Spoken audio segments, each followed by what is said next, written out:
So this is another kind of contact printer that I like to use in the darkroom. This contact printer is a little bit more precise, and it opens up. We actually made this one. I'm a big fan of making things. You don't have to buy them.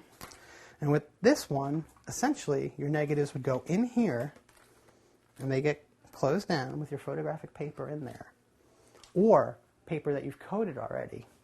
And in a little bit, I'm going to talk about some processes that are contact sheet processes where you actually have to use this printer. So I take this piece of foam, I close it down, and what makes this printer a little bit better than just the glass is that these hinges make the pressure a lot tighter between your negative and the surface that you've coated. And believe it or not, when you're really printing, especially with larger negatives, you want to make that amount of just tightness as much as possible, because if you don't, your image can actually look a little fuzzy.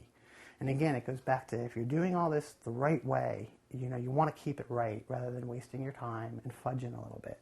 So this is another kind of contact printer that you can use.